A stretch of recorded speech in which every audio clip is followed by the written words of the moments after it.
मेरे चैनल पर आपका स्वागत है। पृथ्वी पर आज भी 7 चिरंजीवी मौजूद हैं, जिनमें से एक महाबली हनुमान जी हैं। जानकी माता के आशीर्वाद से महाबली भक्त शिरोमणि हनुमान जी रामायण काल से लेकर आज तक इसी पृथ्वी पर मौजूद हैं और वे हमेशा ही रहेंगे।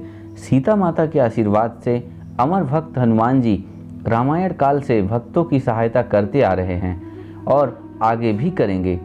जिस प्रकार भगवान शिव को गुरु कहा जाता है, उसी प्रकार उनके 11वें रुद्रावतार हनुमान जी को गुरु रूप में भी पूजा जाता है। लेकिन आपको यह जानकर बड़ा ही आश्चर्य होगा कि हनुमान जी ने एक विशेष समुदाय के लोगों को ही अपने शिष्य के रूप में स्वीकार किया है और भगवान हनुमान प्रत्येक 41 वर्ष के बाद इस समुदाय के लोगों से मिलने आते हैं और उन्हें ब्रह्म ज्ञान स्वयं प्रदान करते हैं। ये विशेष लोग श्रीलंका के पिदुरु पर्वत के जंगलों में रहते हैं और इस कबीलाई समूह को मातंग के नाम से जाना जाता है। ये लोग आज के समय के जो आधुनिक लोग हैं उनसे पूरी तरह से कटे हुए हैं। पिदुरु के मातंग आदिवासियों का रहन सहन और पहनावा भी अलग है और उनकी भाषा हमारी भाषा से बिल्कुल अलग है। श्रीलंका में स्थित सेतु नाम के आध्यात्मिक संगठन का दावा है कि इस बार 27 मई 2014 को हनुमान जी ने मातंग समुदाय के साथ आखिरी दिन बिताया था। इसके बाद अब हनुमान जी 2055 में फिर से इस समुदाय से मिलने आएंगे। मातंग कबीले के लोग संख्या में तो बहुत कम हैं और बाकी समुदायों से बहुत ही अलग हैं। सेतु संगठन ने मातंग समुदाय को और करीब से जानने के लिए जंगली जीवन शैली को अपनाया और इनसे संपर्क साधना शुरू किया। संपर्क करने के बाद उन समूह से उन्हें जो जानकारी मिली उसे जानकर वे हैरान रह गए।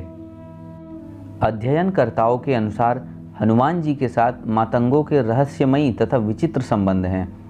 जब मातंग संतों की गतिविधियों पर गौर किया गया तो पता चला कि उनका यह सिलसिला रामायण काल से ही चला आ रहा है।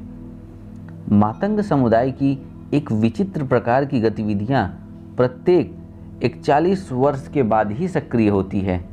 मातंगों के अनुसार हनुमान जी ने उनसे कहा है कि मैं प्रत्येक 41 वर्ष में तुमसे मिलने आऊँगा और आत्मज्ञान दूंगा और अपने इसी वचन के कारण चिरंजीवी हनुमान जी हर 41 वर्ष के बाद आकर इस समुदाय के लोगों को आत्मज्ञान देते हैं। सेतु के अनुसार जब हनुमान जी उनके पास 41 वर्ष बाद आते हैं तो इस दौरान उनके द्वारा किए गए हर काम और उनके बोले गए प्रत्येक शब्द को बाबा मातंग अपनी हनु पुस्तिका में लिख लेते हैं। 2014 में हनुमान जी के मातंग क्षेत्र में आगमन के दौरान उन्होंने मातंगों के साथ जो लीलाएं की उन सब का विवरण भी इस पुस्तक में लिखा गया है। सेतु आध्यात्मिक संगठन ने दावा किया है कि उनके संत पिदुरु पर्वत की तलहटी में स्थित अपने आश्रम में इस पुस्तिका को समझकर इसका आधुनिक अनुवाद करने में जुटे हैं ताकि हनुमान जी और सृष्टि के रहस्यों को जाना जा सके। फिलहाल जितनी दूरी तक अनुवाद संभव हो पाया है उसके फल के रूप में हम तक भगवान हनुमान का ब्रह्म ज्ञान कली हनुवाणी पुस्तक के नाम से पहुंचा है। जैसे जैसे अनुवाद बढ़ेगा वैसे वैसे हम तक अमर ज्ञान आता रहेगा। ऐसा कहा जाता है कि जब भगवान श्री राम जी ने अपनी लीला को पूरा कर जल समाधि ले ली थी तब हनुमान जी पुनः अयोध्या छोड़कर जंगलों में रहने चले गए थे। वे किष्किंधा आदि जगह होते हुए लंका के जंगलों में भ्रमण के लिए गए। उस वक्त वहाँ विभीषण का राज था।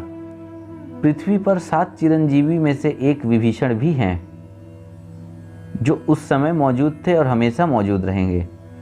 हनुमान जी ने कुछ दिन श्रीलंका के जंगलों में गुजारे जहां वे प्रभु श्री राम का ध्यान किया करते थे। उस दौरान पिदुरु पर्वत में रहने वाले कुछ मातंग आदिवासियों ने उनकी खूब सेवा की। उनकी सेवा से प्रसन्न होकर हनुमान जी ने उनको वचन दिया कि प्रत्येक 41 वर्ष बाद मैं तुम लोगों से मिलने आऊँगा और तुम्हें ब्रह्म ज्ञान प्रदान करूँगा। हनुमान जी रामायण काल से लेकर आज भी इस वचन के कारण मातंगों से मिलने प्रत्येक 41 वर्ष बाद आते हैं। धन्यवाद। फिर मिलते अगली वीडियो में।